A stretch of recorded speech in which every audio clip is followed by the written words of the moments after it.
¿Cómo están? Bienvenidas, bienvenidos al escenario del poder. Comienza Stock disponible por Vía X. Conversaciones necesarias en este Chile que se escribe día a día. Se abre la semana, se abre el living ciudadano de Vía X para reflexionar sobre aquellos temas que van construyendo sociedad. Y hoy, Día del Periodismo de Investigación con CIPER Chile, comenzamos con este titular antes de presentar a nuestros invitados. Y es sobre el caso Barriga. 4 testimonios apuntan a que funcionaria contratada para hacer aseo en la municipalidad de Maipú trabajó exclusivamente como niñera particular de la ex edil. Barriga será reformalizada, recordemos, por nuevos delitos mañana 15 de abril, y por esto tenemos aquí en el estudio a uno de los coautores de este reportaje, don Diego Ortiz. Diego, bienvenido. Muchas gracias, Feliz Ciudadano. Ahí al lado el jefe, ¿eh? Sí. El director periodístico de CIPER Chile, don Pedro Ramírez. ¿Cómo está, Pedro? Muy bien, Freddy, gracias por la invitación. Pensemos con Katy Barriga, que le dieron una cautelar que dentro de los arrestos domiciliarios es la más leve, ¿no? Arresto nocturno. Sí.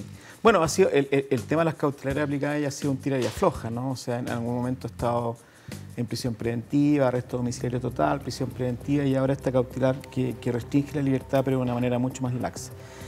Y como tú decías, lo importante es que mañana se va a producir una reformalización en que se le van a imputar nuevos delitos, ¿no? Y la Fiscalía ya anunció que le va a imputar los delitos de negociación incompatible, o sea, la investigación se va a ampliar a estos nuevos delitos que son negociación incompatible y varios delitos de malversación de caudales públicos de manera reiterada. Sí, y yo creo que ahí, perdona, Frey, si enfocamos el tema de la malversación de caudales públicos de manera reiterada, cabe perfectamente esta situación de la que está dando cuenta el reportaje de CIPER, que es la contratación de una cuidadora, de una niñera,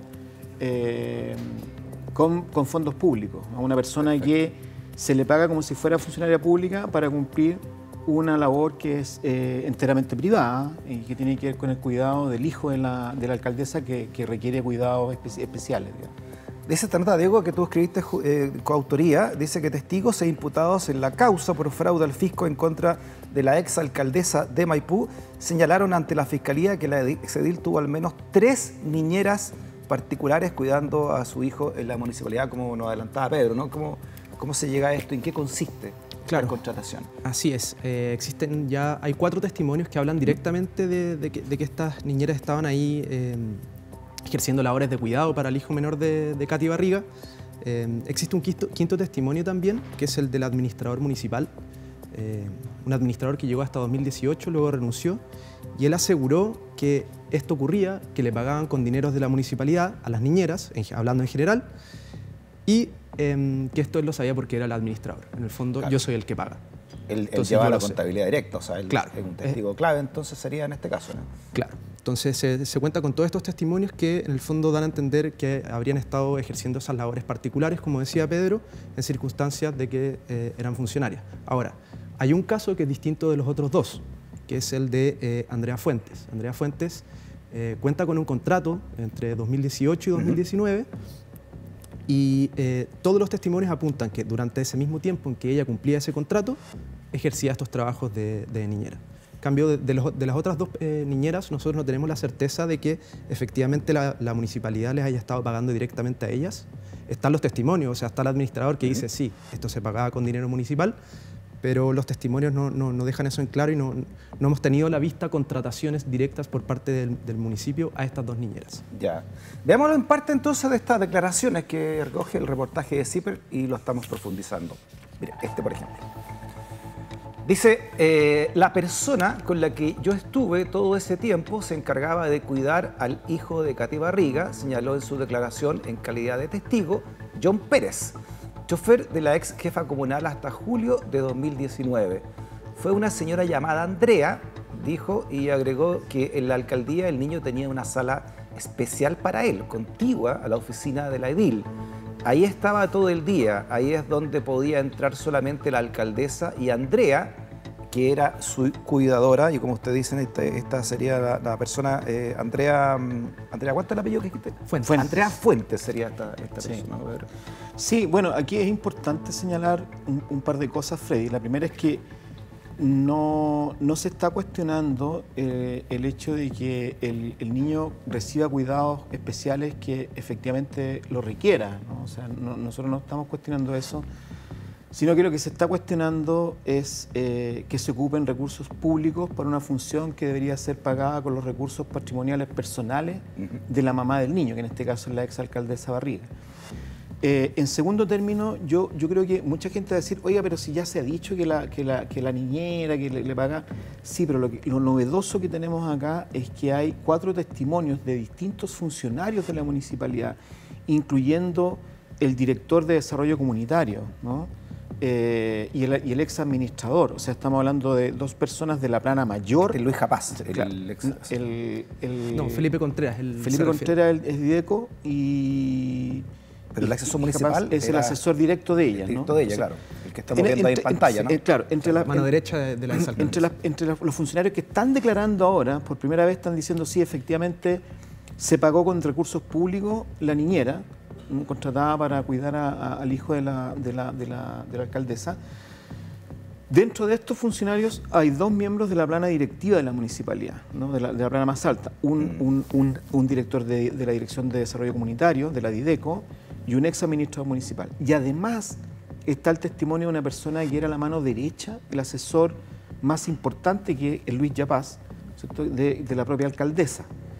Todas estas personas están diciendo en declaraciones a la Fiscalía, no a la prensa, sino que a la Fiscalía directamente, están declarando que efectivamente las cuidadoras del niño se pagaban con recursos públicos. Y eso podría constituir malversación de caudales públicos.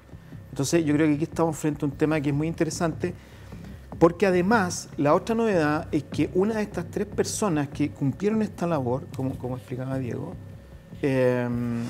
estuvo contratada efectivamente en la municipalidad como una persona adscrita al departamento de aseo, ¿no? Se supone que esta persona tenía que cumplir el rol de aseo. Nunca un funcionario de la municipalidad la vio haciendo aseo, o sea, siempre la vieron cuidando al hijo de la alcaldesa, ¿sí? Entonces, lo que se está mirando aquí es que en realidad ese contrato podría ser un contrato que se plantea para una función específica, pero que no se hace esa función, sino que se hace esta otra, que era la de niñera. Entonces, podría haber ahí también, ¿no es cierto?, algo que deba investigar la Fiscalía en esos documentos públicos. Dice la nota acá que se trata entonces, voy a leer un párrafo de la nota que tú escribiste, Diego. Dice: Andrea Fuentes Pérez, contratada en horarios por la municipalidad entre noviembre de 2018 y septiembre de 2019. Según los registros de transparencia activa de estas contrataciones, percibió un sueldo de 805.000 pesos mensuales, remuneración pagada a cambio de su función en labores de aseo y limpieza en dependencia de la alcaldía, como tú señalabas, Pedro, y en un artículo publicado en 2019 por Interferencia, ya se hablaba de las labores de cuidadora particular de Fuentes, donde además se indicó que ella ganaba un 65% más que el resto del personal de aseo de Maipú. Claro. Ella, durante este periodo en que supuestamente estaba trabajando, haciendo labores de aseo, labores de limpieza, trabajaba junto a al resto de funcionarios que están destinados a la parte de aseo, y ninguno de ellos tenía un sueldo similar al de ella. Como dice la nota, es un promedio un 65% más alto a lo que ganaban el resto de los funcionarios. Nosotros otra cosa que hicimos para el reportaje es que volvimos a contactar a las personas que prestaron testimonio y declaración en calidad de imputado, porque tanto Japaz como el director de Desarrollo Social, de Desarrollo Comunitario, están imputados. Los contactamos a todos y volvieron, algunos no quisieron hablar, otros nos dieron con el abogado, y en el caso de los 2 choferes que prestan declaración, ambos dicen: nosotros no la vimos limpiar, en el fondo. Nosotros la veíamos cuidando al niño. Ella llegaba con el niño y estaba con el niño, y la íbamos a dejar a las 8, a las 10, a las 11 de la noche a su casa particular, pero después de cuidar al niño todo el día. Perfecto. No, y cuando el niño se iba a su casa, a veces con la mamá o a veces no, porque la mamá iba a otros eventos políticos propios de la alcaldía, de ejercer la alcaldía, esta señora guardaba todos los juguetes, ¿no? Guardaba los juguetes del niño, sus implementos y los llevaba hasta el auto. O sea, para el resto de los funcionarios no había ninguna duda respecto de la función que ella cumplía. Está totalmente claro, ¿no? Y en estos eventos que mencionas, Pedro, claro, también dicen los testimonios que ella se quedaba en el auto con el niño mientras la alcaldesa iba hacía sus cosas, claro, relacionadas a su función, y ella se quedaba con todos los juguetes, con el niño, y se quedaba entreteniéndolo y cuidándolo en el fondo mientras la alcaldesa participaba de eventos y actividades. Claro, aquí dice Pérez, uno de los conductores, ¿no? Dice acá que Fuentes, esta señora Fuentes, no solo cuidaba al menor al interior de la alcaldía, dice él que en otras oportunidades, como ustedes señalan, Andrea nos acompañó a los eventos de la alcaldesa o de distintos lugares. A veces tuve que ir a dejarla a Maipú, a la casa de la alcaldesa. Cuando iban a eventos, Andrea se quedaba con el niño en el vehículo. Y ustedes adjuntan acá unos WhatsApp también de La Tercera, donde se publicó una conversación vía WhatsApp con la ex alcaldesa y Luis Japaz, ¿no? Veamos algunos de esos WhatsApp para que nos expliquen en qué contexto se dan estos también, ¿no? Por ejemplo, esto fue el 1 de mayo de 2018 y dice Katy Barriga, buenos días, feliz día del trabajador, necesito urgente hablar con usted por la niñera que contrató, Marianela. Y Luis Japaz le dice, cresta, empezó el hueveo, tiene que ser, ¿no? Chuta. Y Katy le dice, creo que entonces no podemos. Y él le dice, y si ella ya sabe que la contrató, partimos mal. Exacto, claro, le dice ella respecto de esta contratación, ¿no? Le preguntaré, y Japaz le dice debut y despedida, y dice que luego la alcaldesa le reenvió otro mensaje a Japaz, que habría recibido aparentemente de la misma funcionaria de nombre Marianela. Es parte de esto que se dice acá, y dice Katy Barriga, porque yo le pregunté a la hermana de ella en qué departamento de la municipalidad trabajaría, y la hermana me dijo en la alcaldía cuidando al bebé. Dice, mal, pésimo. Empezó el cagüín sin haber comenzado, fuera, dijo ella, ¿no? Marianela, esta sería otra... Acá lo que se desprende, tanto del chat y también como... Porque este chat se lo expusieron a Luis Japaz cuando él declara. Lo que se desprende es que Marianela es la funcionaria que habría conversado con la hermana de esta niñera que iban a contratar. Entonces Marianela, cuando habla con la hermana de la niñera, la hermana de la niñera le comenta, ella va a trabajar en la alcaldía cuidando al niño. Entonces, ¿qué hace Marianela? Esta funcionaria Marianela le reenvía el mensaje y pone en aviso a la alcaldesa de que esto se estaba comentando en el fondo. Esto que tenía que ser un secreto, que cuidaran a su niño, se estaba comentando. Y ahí Japaz muy elocuentemente da a entender que van a tener que prescindir de los servicios de esta funcionaria. O sea, en el fondo Katy Barriga está conversando con Japaz para decirle, mira, dentro de los funcionarios ya comenzó a decirse que esta persona viene a cuidar al bebé. ¿Sí? Y por lo tanto no la podemos contratar porque partió el cagüín antes de que comience la función. Entonces hasta aquí nomás llegamos. Hablemos un poco de Japaz. Japaz es un colaborador, fue condenado, ¿no? Pero como colaboró entregando todos estos antecedentes, finalmente este odontólogo está cumpliendo la pena en libertad. Lo señala La Tercera, que fue la mano derecha entonces de Katy Barriga. Luis Japaz, condenado por fraude al fisco y cumplirá pena en libertad. El odontólogo reconoció los hechos de la acusación y colaboró entonces con la investigación de Fiscalía Oriente. Lo que ha señalado Japaz, y ustedes lo recogen, ha sido clave también para entender un poco, ¿no? Esta mecánica dentro de la municipalidad. El chat que tú nos mostrabas se entiende porque el propio Japaz explican, cuando el fiscal se lo muestra, él le explica el contexto. Lo que está diciendo Diego, ¿no? Que Diego nos acaba de decir, hay una funcionaria que se llama Marianela, que habla con la hermana de la niñera, y esta hermana de la niñera le dice, no, si ella viene a cuidar al bebé. Entonces, es Japaz el que va contando, ¿cierto? El contexto en que se producen estas conversaciones. Ahora, yo creo que el testimonio de él es muy importante, pero estamos hablando de una persona que también está imputada, ¿no? Y uno podría decir, bueno, este caballero a lo mejor está colaborando, está diciendo cosas con tal de zafar del castigo, nos podría estarle poniendo digamos, poniéndole más pino del que corresponde, ¿no?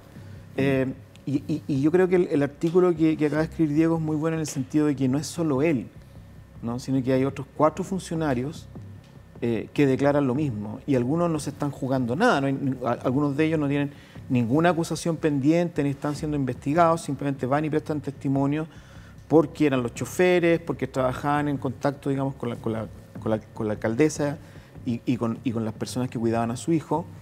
Entonces yo creo que es el valor que tiene, porque En el caso de este odontólogo que fue como...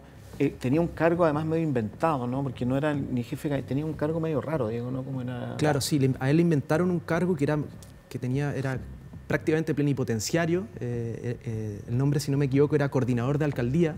Ya. Pero en la práctica lo que hacía él era un jefe de gabinete. O sea, era como un jefe de gabinete, pero no tenía un cargo, así le pusieron como más rimbombante. Claro, una cosa con más glamour. No estaba sacando dientes, digamos. Y con poder de decisión también. Y con poder de decisión. No estaba poniendo bracket. Lo que sí, yo creo que esta persona tiene una gran cercanía con la alcaldesa, pero claro, es una persona que también está investigada. Claro. A mí me parece que el valor de estos otros testimonios de personas que en el fondo son simplemente testigos de la situación, a mi juicio también tienen mucho valor. Claro, que es lo que aporta este artículo, es lo nuevo que aporta este artículo. Uno puede pensar, claro, como tú dices, que este señor Japaz estaría poniendo más elementos para poder salvarse, pero no solamente son orales, sino que eso está entregando material escrito, ¿no? Chats, correos, claro, etcétera, ¿no? Sí. Y eso sería una prueba. Está proporcionando evidencia, ¿no? Claro. No solo testimonios, sino que está evidencia documental. Y esa evidencia luego respaldada por estos 3 testimonios que en el fondo relatan lo mismo que relata Japaz, solo que Japaz tiene más detalles porque él trabajaba mano a mano, codo a codo con la alcaldesa y era su sombra en la alcaldía.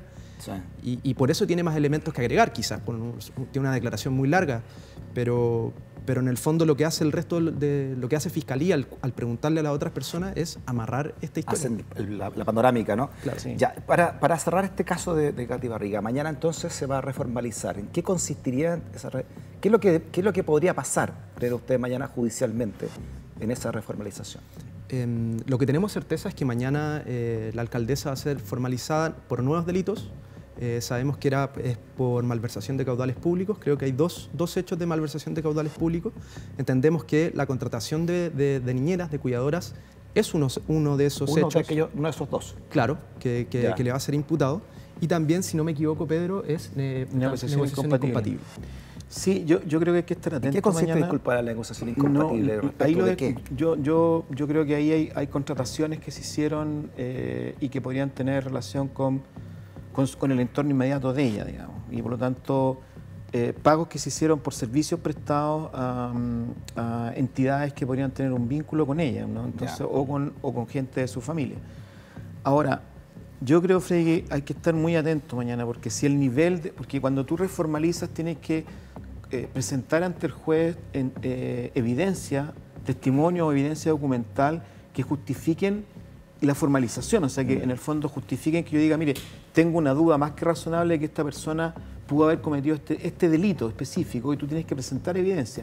Por lo tanto, si la evidencia que se va a presentar mañana son este tipo de contratos o son este tipo de chats o este tipo de testimonios, yo creo que va a ser una audiencia muy interesante desde el punto de vista informativo. Perfecto. ¿Podría quedar, por ejemplo, nuevamente en prisión preventiva? O al menos dentro de un anexo. Bueno, sí, en el fondo no se están discutiendo cautelares mañana, pero sí formalizaciones. Pero si las imputaciones son graves, efectivamente algo que se podría discutir. Perfecto. Ahora, siguen siendo delitos administrativos, bueno, y habría que ver el volumen de lo eventualmente defraudado o el volumen, digamos, de lo que se pagó en condiciones de negociación incompatible, la intencionalidad, el dolo, la posibilidad de que ella oculte, destruya información o interfiera con la investigación, que ella pudiera en libertad coordinar testimonios para tratar de evitar el reproche penal, el castigo, digamos. Entonces, todas esas cosas, sus actuaciones anteriores, la colaboración que ha prestado con la investigación, ¿no? Entonces, todas esas cosas se ponderan y a partir de eso se determina si es conveniente que esta persona siga en prisión preventiva, principalmente para que no afecte el desarrollo de la investigación, ¿no? Para que no ponga obstáculos, no esconda pruebas. Claro, porque repitamos que hoy ella está en libertad diurna, o sea, ella la podría encontrar en el supermercado, por ejemplo, ¿no? Por ejemplo, solamente tiene nocturna en su domicilio. Si alguien la ve en la calle después de las 9, no corresponde, digamos, ¿no? Tiene que estar en su casa. Vámonos con el siguiente titular, también conversando con CIPER Chile. Mira, habla de esta contradicción entre Guerra y Chadwick. Exministro declaró que nunca se reunió con el exfiscal Guerra, pero este admitió 5 o 6 encuentros, dice CIPER Chile. Además, Chadwick omitió ante la Fiscalía que en su casa se reunieron Piñera y Guerra, mira. Sí.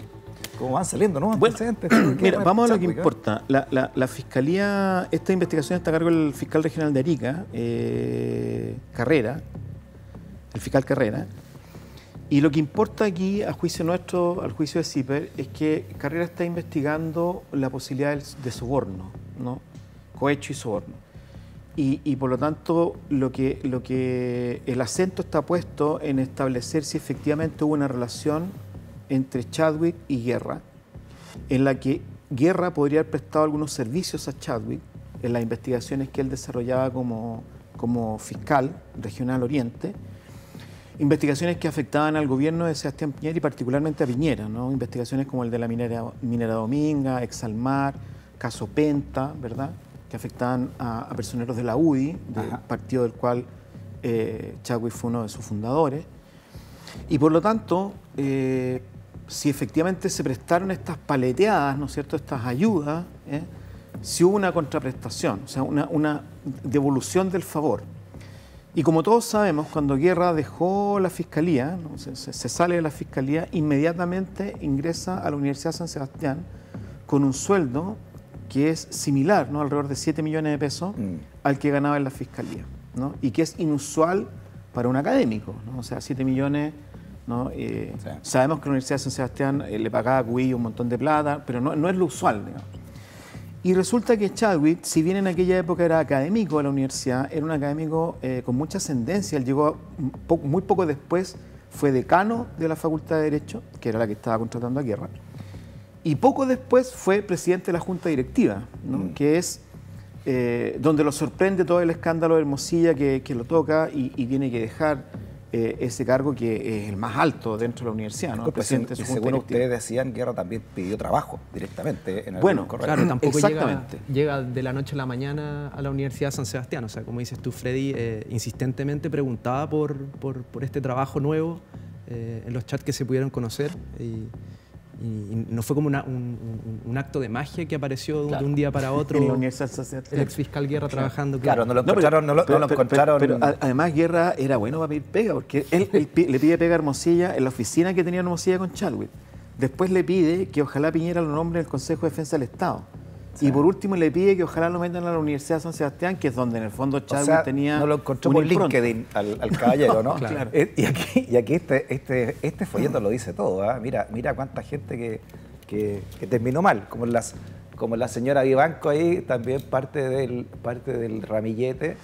Y ahí está muy sonriente también a la mano derecha de la pantalla el señor Manuel Guerra, parte también de este selecto grupo, ¿no?, de académicos también de toda la tendencia, incluso gente de izquierda como a Felipe Arboe también. No sabría. Marcela Cubillo. Quedemos que Felipe Arboe podría ser progresista. No sé si tiene disco de Inti Illimani en su casa, Felipe Arboe. Capaz que tenga, digamos. Capaz que tenga todavía. Oye, ¿sabéis qué? Lo que interesante de esto es que, como según ustedes lo ponen acá, y según la declaración de Guerra, Chadwick estaría mintiendo.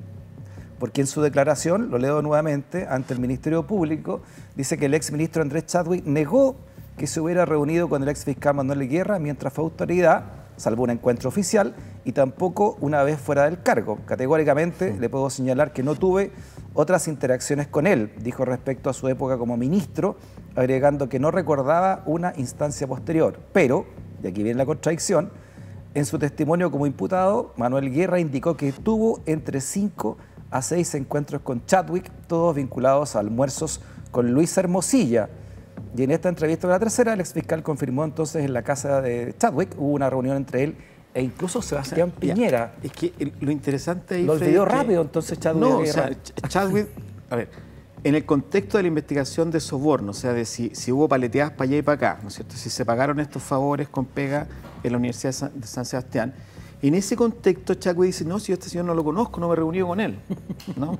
O sea, yo con él solo me reuní una vez siendo ministro y él siendo fiscal, en una cosa formal, ¿no? Dice, una vez nos juntamos porque es una cosa formal de los cargos. Pero resulta que después Guerra dice, no, yo me junté con él 4 o 5 veces, siempre mediado por Hermosilla. Además, hay una cosa que Chadwick en su declaración nos dice, que es que en su casa Guerra se reunió con Piñera. O sea, Chadwick se reúne con el fiscal Carrera, El fiscal Carrera le pregunta por Guerra y dice, no, nunca me reuní con él. Piñera siendo presidente de la República en ese momento. Y entonces, ahora nos enteramos por una entrevista que da el señor Guerra, que él en la casa de Chadwick, o sea, Chadwick juntó al presidente de la República del momento con el fiscal de Metropolitano Oriente en secreto. ¿Sí? O sea, mientras Guerra veía causas que afectaban a Sebastián Piñera directamente. No, yo creo que ya había visto, ya había cerrado rápidamente Dominga y había cerrado Salmar. Recuerden ustedes que en el caso de Dominga la cierra sin hacer ninguna investigación sobre lo que realmente importaba, que era si se había puesto o no alguna medida de protección ambiental al terreno donde se iba a hacer la minera Dominga, porque si no se ponía, la familia Piñera recibía 10 millones, o sea, era parte de los que recibían 10 millones de dólares, ¿no? Entonces, eso fue el escándalo que se generó con los Pandora Papers, cuando supimos, ¿no? Sí. Y entonces, por eso se genera la investigación, y cuando se investiga esa parte sobre si efectivamente Piñera ordenó o no ordenó proteger ambientalmente, Guerra no avanzó en nada, ¿no? Entonces, esos casos ya estaban probablemente cerrados cuando se produjo esta reunión. Esta reunión, Guerra dice que se produce porque está muy preocupado de que Carabineros deje de realizar investigaciones en torno a los sucesos del estallido social, ¿no? Porque venía el verano entre el 2019 y el 2020, y en el verano tanto la primera línea como los Carabineros se van de vacaciones, entonces no dejaban de trabajar, y él necesitaba que Carabineros estuviera encima, y por eso para hacer esa gestión se reúne con el presidente, o sea, para pedirle al presidente, oiga, que Carabineros siga haciendo la pega y no se vaya para la casa en el verano, digamos. Y uno se pregunta, ¿tenía que ser secreta esa reunión? O sea, para lo que se tenía que discutir, requería que el presidente se reuniera con un fiscal que está investigando sucesos en los cuales los carabineros, que son funcionarios públicos, cuya jefatura está en el Ministerio del Interior, se reuniera el presidente secretamente con el fiscal que está investigando a estos funcionarios públicos. Yo creo que hay muchas preguntas en torno a la gestión de Guerra, y particularmente esta contradicción en que Chadwick dice poco menos que no se reunió con él, que no lo conoce, que no tiene una relación especial, y resulta que lo recibió en su casa y lo juntó con el presidente de la República. ¿Sí? O sea, lo reunió en su casa con el presidente de la República, una reunión secreta reservada, y ahora le dice al fiscal Carrera, no, sabe que en realidad yo prácticamente no lo conozco, no me he reunido con él. Claro, y la otra reunión que no se entiende, dentro de todo, o no sé si la palabra es entender, que una vez asumido fiscal nacional Ángel Valencia, se reúne con Hermosilla y Chadwick a tomarse un tecito para limar asperezas, como dijo el propio fiscal nacional, con Hermosilla y Chadwick. El fiscal nacional, fiscal nacional. Yo creo que el caso de Hermosilla tiene una cosa impactante, que es el nivel, o sea, cómo nos hemos ido enterando este caso parte por un audio, donde Hermosilla se pone de acuerdo con otras dos personas para pagar sobornos en impuestos internos, y ahí se desprenden otra serie de delitos tributarios, etcétera, etcétera. Pero cómo nos hemos ido enterando de reuniones, ¿no?, en que hay ministros de la Corte de Apelaciones, de la Corte Suprema, fiscales, el presidente de la República, el exministro del Interior, un ministro de la Vivienda, todos envueltos en tráfico de influencias, nombramientos. Director de la PDI. El director de la PDI. O sea, yo creo que este caso, y todavía yo te diría que el 80% de todas esas cosas que hemos conocido no tienen explicación, Frey. Y el sistema político sigue igual, ¿no? El sistema de nombramiento, el sistema, en fin, ¿no? Todo, la nomenclatura del tejido, el tejido social, digamos, de todo esto. No solo eso, no solo sigue igual, sino que la semana pasada tuvimos al Partido Socialista reclamando porque los ministros de la Corte no se comportan en representación de los intereses del sector que lo nombró. Entonces, teníamos gente del Partido Socialista... Por el caso Isabel Allende. Por el caso Isabel Allende, en el Tribunal Constitucional, teníamos gente del Partido Socialista diciendo, oiga, pero estos ministros, ¿cómo votan? No votan a favor de los intereses del que los nombró, que era lo que ellos esperaban, ¿no es cierto? Se le ocurre. Entonces, esto es poco menos que una tradición. Entonces, era increíble escuchar esas declaraciones de algunos parlamentarios del PS, porque lo que venimos discutiendo hace un año en el caso Hermosilla es que no podemos tener nombramientos de ministros de Corte o del Tribunal Constitucional o de la Fiscalía que le queden debiendo al que los nombró, ¿no? Tienen que actuar, o sea, lo que nosotros estamos reclamando en el caso Hermosilla es que él ayudó o intervino para nombrar ministros de Corte y después va y les cobra, ¿no? Y entonces los ministros quedan en deuda con él y tienen que fallar o tener intervenciones públicas. Lo que el Partido Socialista o gente del Partido Socialista reclamó la semana pasada fue precisamente eso.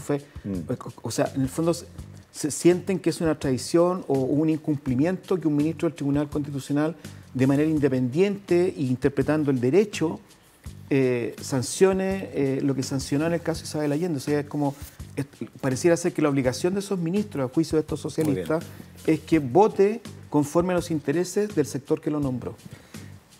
Y eso es caso Hermosilla. Pedro, muchas gracias por haber venido. Diego, también por haber venido a conversar y hacernos reflexionar. Ahí está también la página, la colaboración, para ser parte de ser socio, ¿no?, de CIPER Chile, desde 3 luquitas y media, incluso desde menos. Si pones aquí, ahí eres parte y ayuda del periodismo independiente de investigación.